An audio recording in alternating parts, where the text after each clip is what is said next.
Keir Starmer slammed by Frankie Boyle, Labour leader or Tory puppet. In the charged atmosphere of British politics, few controversies have ignited public discourse as fiercely as comedian Frankie Boyle's recent critique of Labour leader Keir Starmer. Boyle's scathing remark, labeling Starmer a Tory puppet, has not only cast a shadow over the Labour Party's credibility but has also underscored a growing discontent among voters. What once seemed like a straightforward political career has morphed into a battleground for ideas, principles, and the very future of the Labour movement. Starmer's leadership has become synonymous with a series of betrayals that have left his supporters reeling. Critics argue that his strategic pivots, most notably his stance on Brexit, represent an unprecedented departure from the party's core values. Once a champion of a second referendum, Starmer now finds himself navigating the treacherous waters of a post-Brexit Britain, alienating the very base that propelled him to leadership. In the eyes of many, this shift is not merely a tactical error, it is a betrayal of democratic principles, a flattening of ideology that could have dire consequences for the Labour Party's electoral prospects. The implications of Boyle's remarks are profound. With the next general election looming, the stakes could not be higher. Starmer's failure to firmly oppose the Tory agenda risks not just a loss of power but a complete erosion of the Labour Party's identity. As political analyst Sarah Jones notes, this is a fight for the soul of Labour.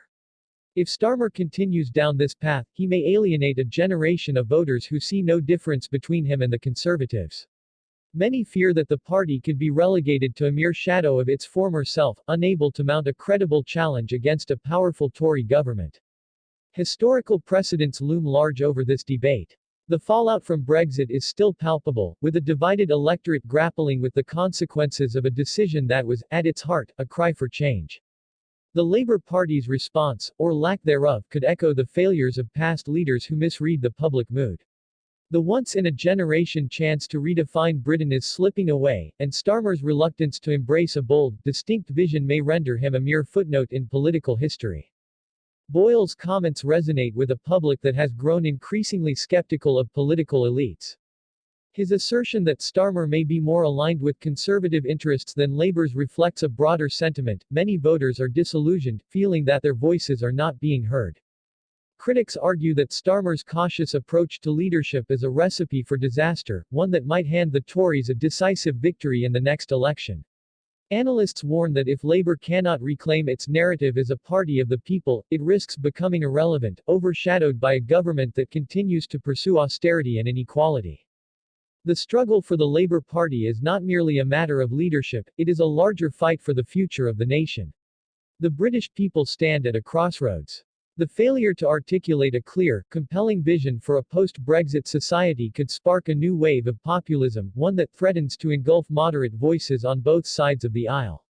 This could mark a new era of influence, where the extremes dominate the conversation, leaving the mainstream parties scrambling for relevance. As the political landscape shifts, the urgency for change cannot be overstated. Boyle's critique serves as a rallying cry for those who believe the Labour Party must return to its roots, a party that champions social justice, equality, and the rights of the working class. The British people will not forgive complacency or betrayal. The time for bold action is now, and the Labour Party must rise to the occasion if it hopes to unite a fractured electorate. In this moment of uncertainty, the call to action is clear: engage, debate, and hold your leaders accountable. The future of the Labour Party, and indeed, the future of Britain, depends on it. Like, subscribe, and join the community of those who refuse to accept the status quo. Together, we can foster a movement that demands a genuine choice in our political landscape, ensuring that the voices of the many are heard loud and clear.